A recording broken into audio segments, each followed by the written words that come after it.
উত্তেজিত জনগণ বিচারপতির বাসভবনের সবকিছু ভেঙে চুরে নিয়ে যাচ্ছে।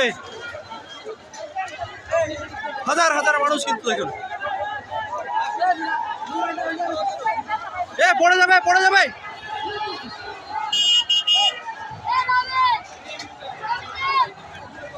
লোকটা পড়ে যাবে পড়ে যাবে।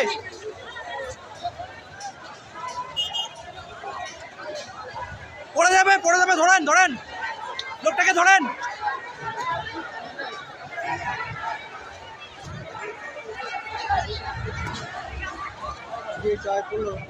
লোকটাকে ধরেন, পড়ে যাবে পড়ে যাবে। এদিকে নামলো কিন্তু